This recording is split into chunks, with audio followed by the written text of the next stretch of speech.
where he said she's not his type and then identified someone who was his wife. So that, I think, undermined that.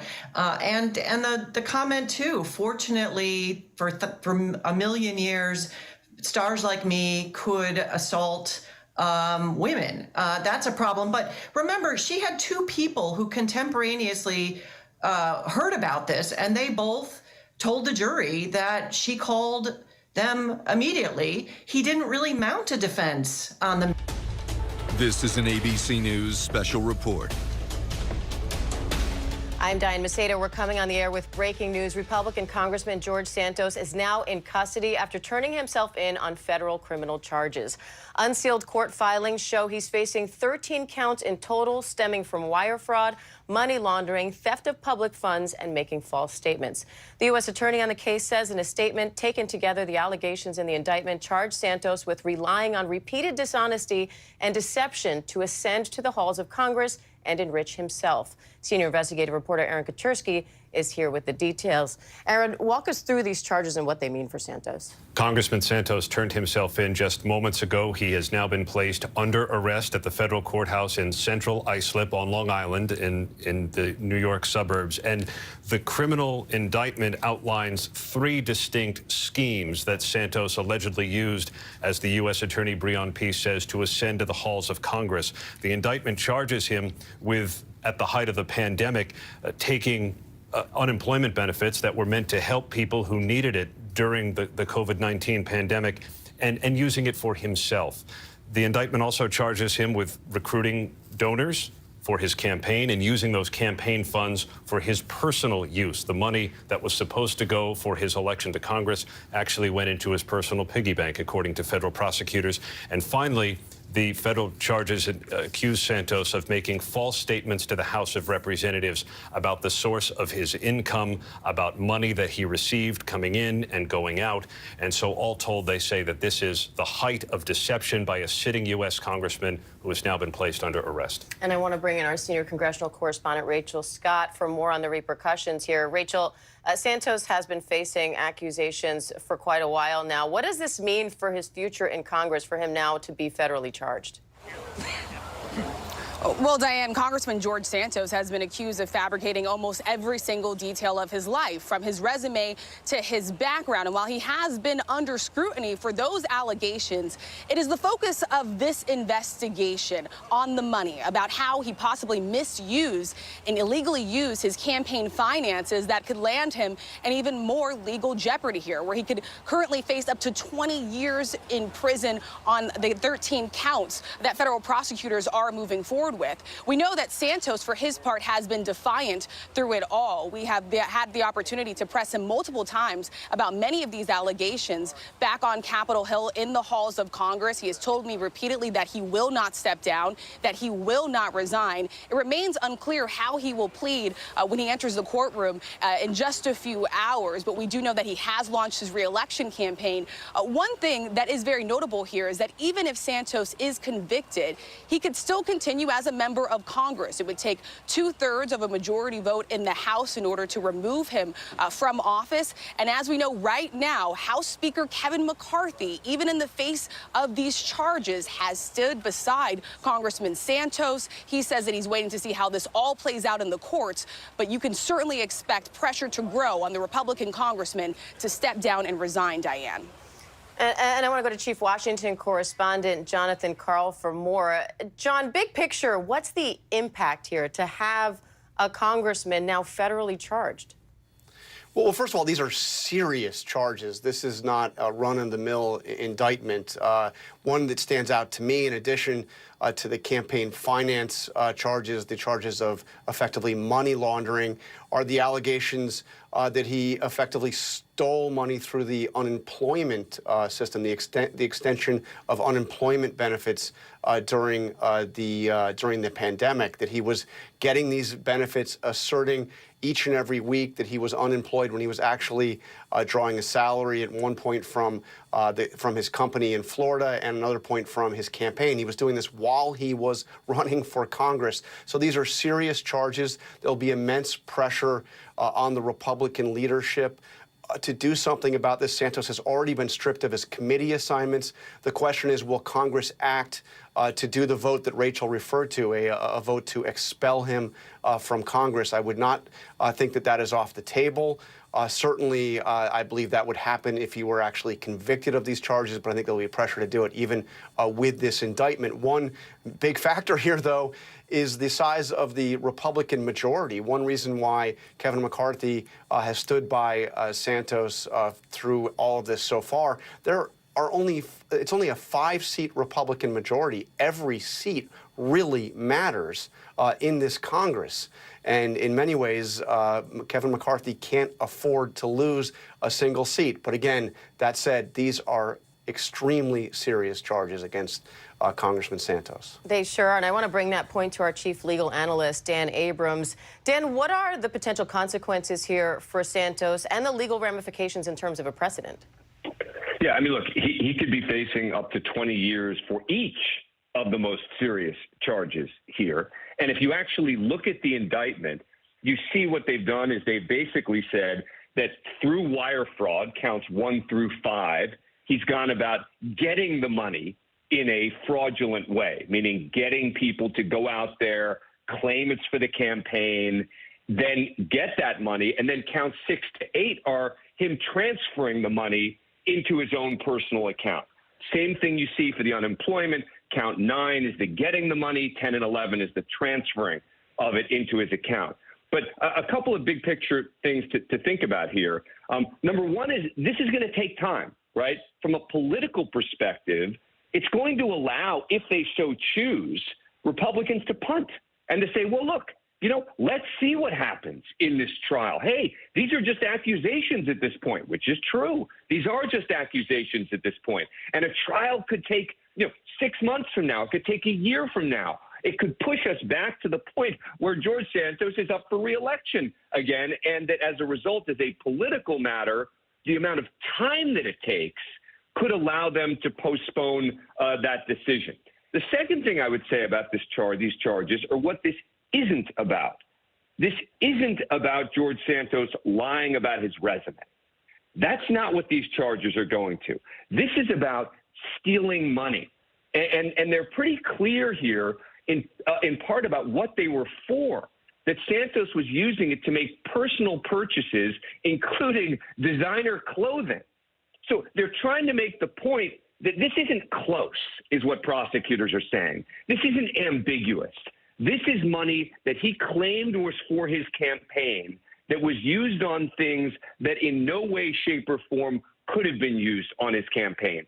And the amounts that you're talking about on the unemployment piece with regard to COVID are even higher and more significant. And they're making the point, this is big money, this matters. And as Jonathan Karl correctly said, these are very serious charges. Rachel, what's next for Santos today? Well, Diane, we have just learned that Congressman George Santos met the FBI in an off-site location this morning and surrendered. We have also just learned, according to sources, that before leaving for New York yesterday, he did inform the staff of House Speaker Kevin McCarthy that he would, in fact, be charged. In just a few hours this afternoon, we are expected to see him inside of the courtroom behind me. And then the big question will be, how will he plead? Will he plead guilty or not guilty? We know that he has remained defiant in the face of all of the controversy and accusations against him. But again, one thing does remain clear. After this, he will return to Washington, D.C., and unless further action is taken against him, even in the face of these charges, he will continue as a regular member of Congress, Diane. All right, Aaron, Rachel, John, Dan, thank you all. We're going to return now to your regular programming. For those of you in the West, that's Good Morning America, and we will have much more on this on World News Tonight with David Muir. I'm Diane Macedo. Have a great day. This has been a special report from ABC News. This is ABC News Live. The crush of families here in Poland. At refugee centers. In Putin's Russia. On the ground in Ukraine. Close to the front line. From the capital. Destructive Cat 4 storm. You're along I-5. Boston is in the bullseye. Let's go. ABC News Live, America's #1 streaming news. Anytime, anywhere. Streaming 24/7, straight to you for free. Thank you for making ABC News Live America's #1 streaming news. For over 20 years, we've given some real-life superhero moms the mother of all surprises. Oh my goodness! It's GMA's Breakfast in Bed. This is amazing. I had no idea. And now, this year, we want to give our biggest, most epic live Mother's Day surprise yet to the most deserving mom. Oh my goodness! So go now to GoodMorningAmerica.com or scan this QR code to find out how to enter to share your mom's story and honor her the GMA way. Brooke Shields, the most photographed woman in the world. A sexualized child model. Exploitation. What happened to her isn't really about her, it's just about women. I let myself be vulnerable, and this is the first time I've ever spoken about what happened. I thought my one no should have been enough, you know. When someone like Brooke Shields talks about it, it makes a difference. I'm amazed that I survived any of it. She was extremely beautiful. Breathtaking. She's something else.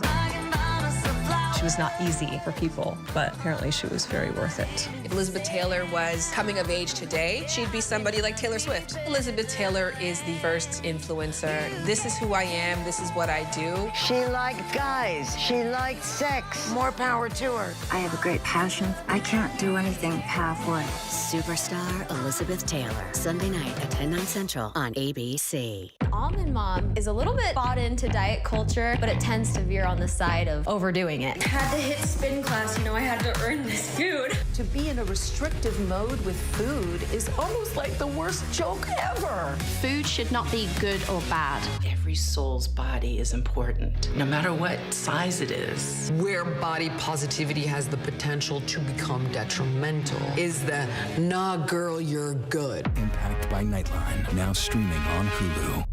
I feel like the weight of the world is on my shoulders. I've seen a lot. I've been through a lot without ever having a chance to share my side of the story. Aaron Carter's life story in one sentence. The drugs, the drinking. Everything goes back to tragedy. I just know I've turned it around, and I've got a lot to say. There's always two sides to every story. With so much happening these days, it's hard to keep up. Things change hour by hour, minute by minute. The historic weather that's now unfolding. The worries on Wall Street. We're bringing you the Right Now. With a nationwide teacher shortage. The Right Now look at the day ahead. An alert this morning for dog owners and the key takeaways from the biggest stories. World News Now and America This Morning, America's #1 early morning news. Today does feel a little different. Early mornings on ABC News Live.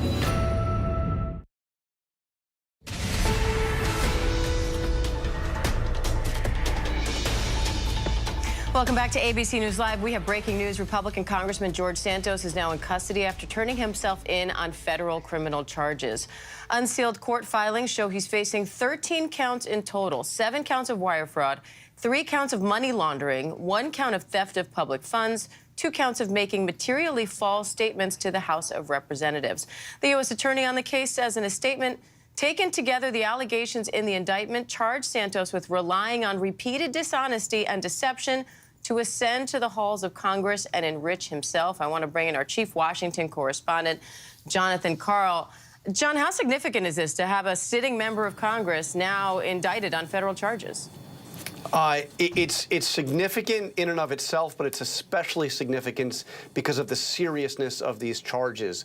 Multiple counts here alleging that Congressman Santos was effectively laundering money, using illegally obtaining money through his campaign and using it for personal expenses, and also that he was fleecing the unemployment system. It alleges here that Santos was collecting unemployment unemployment benefits as they were extended through the pandemic, even though he was receiving money from his company based in Florida, and also through his campaign, that he was illegally obtaining and swearing to the fact that he was unemployed while he was running for Congress. It's really quite astounding. So yes, serious charges. The big question now is, what will the Republican leadership do about it? How will they respond now that one of their members faces these serious charges? Yeah, big ramifications here. I want to bring our senior investigative reporter, Aaron Katursky.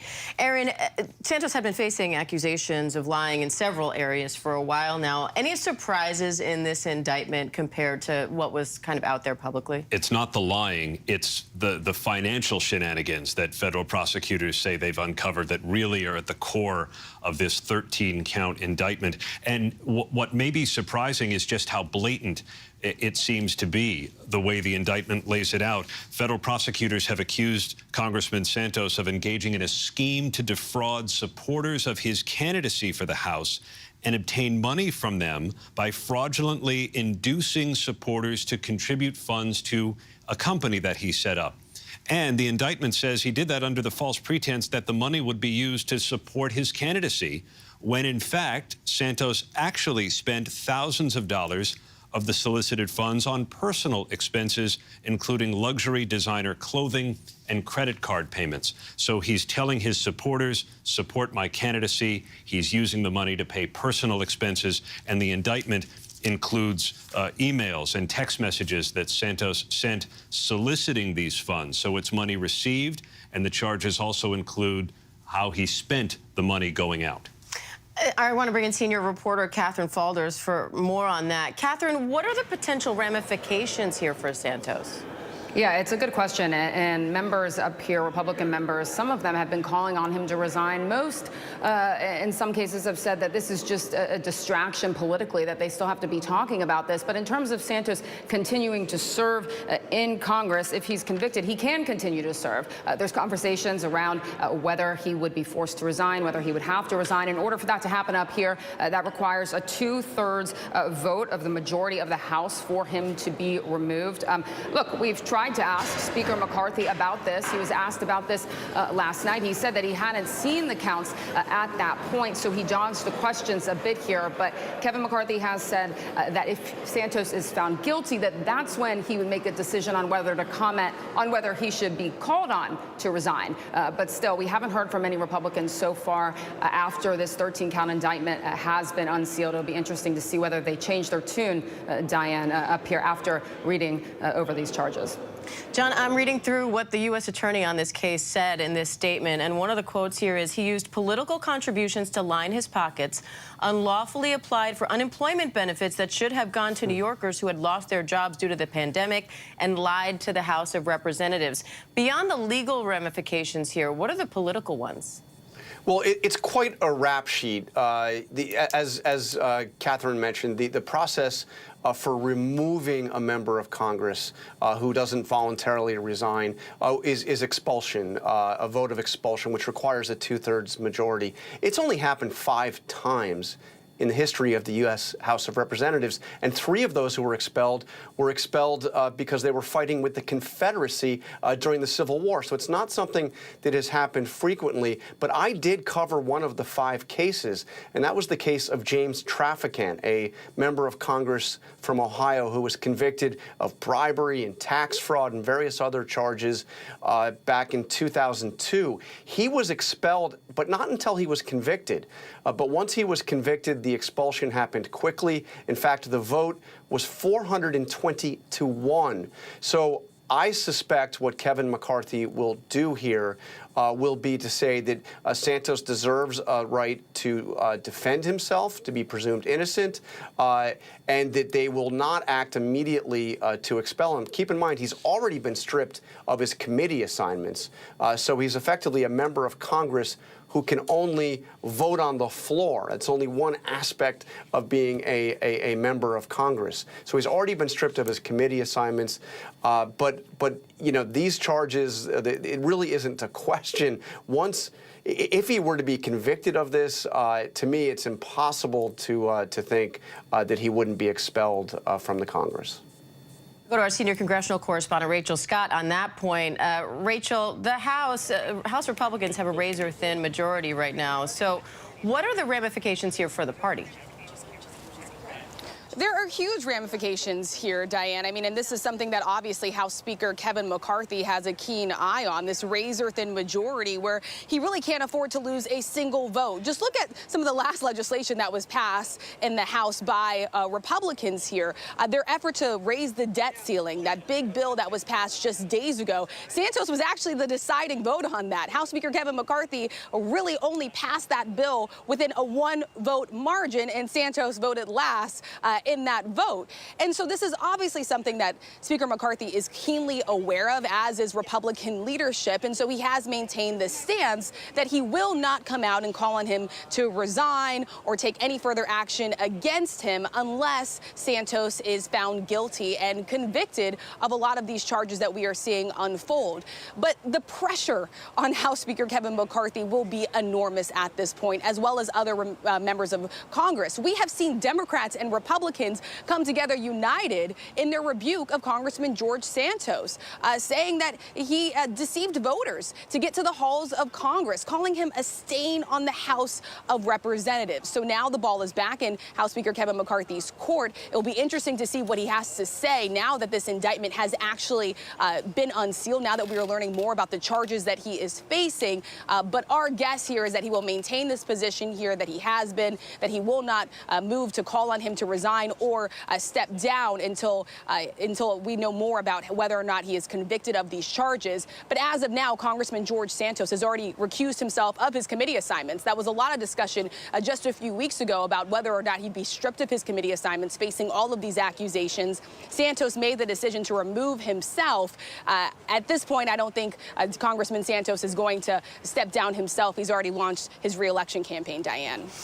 Aaron, does this indictment mean this investigation is now over, or could more come out of this? Federal prosecutors will always say, Diane, that the investigation remains ongoing and active, and they could yet bring more charges. We know, for example, that one of the things the FBI had looked at during the course of the investigation was a GoFundMe campaign that Congressman Santos had been involved with to raise money for a sick veteran's dog. There were $3,000 raised, and the veteran told us that he never saw any of the money. And we know that the FBI, during the course of the investigation, took a look at that, and that's not part of these criminal charges. So they may yet add additional counts if they deem that necessary or if that investigation bears fruit. Keep in mind, too, Diane, Santos has been under investigation by multiple offices, not just the U.S. Attorney's Office for the Eastern District of New York, but 2 district attorney's offices in Nassau County and Queens County that encompass his district, along with the New York Attorney General's office. Catherine, what's next for Santos now? In terms of what's next, we're expecting him to likely appear in court later today. I think in terms of what's next for him up here, we have to keep an eye on calls for him to resign. We haven't heard from many members since the news broke yesterday, but now that we know that there's a 13-count criminal indictment, how does that tune change? As John Carl said, he doesn't expect Santos to just say that he's resigning here, but does Kevin McCarthy and the Speaker of the House and leadership up here change their tune? We'll probably hear from them soon on that. John, big picture, how significant is this for Santos, for the Republican Party, and for faith in the government in general?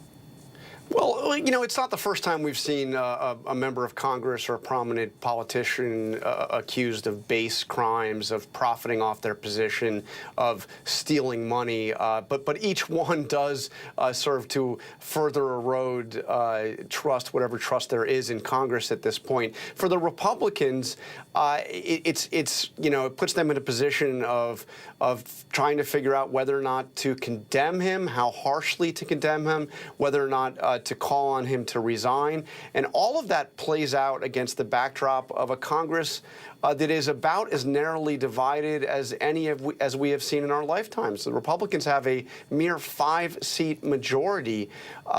Kevin McCarthy became Speaker of the House, as you remember, after 15 rounds of voting, and it was by a single vote. keep in mind, George Santos voted for Kevin McCarthy in all 15 of those ballots. So he really can't afford to lose a vote in the House of Representatives. But once again, these are serious charges, and the pressure will be immense to say something about it. All right, John, Rachel, Aaron, Catherine, thank you all. We'll be right back.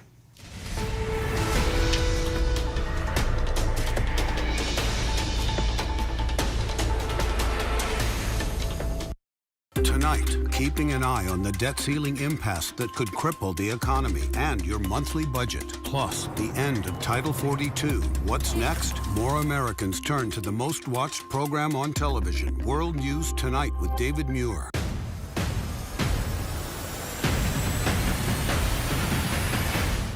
Right now in America, with so much at stake, thank you for making ABC's This Week America's #1 news and politics show on Sunday mornings. This is ABC News Live. The crush of families here in Poland. At refugee centers In Putin's Russia. on the ground in Ukraine. Close to the front line. From the capital, Destructive Cat 4 storm. Here along I-5. Boston is in the bullseye. Let's go. ABC News Live, America's #1 streaming news. Anytime, anywhere. Streaming 24/7, straight to you for free. Thank you for making ABC News Live America's #1 streaming news. From America's #1 news source,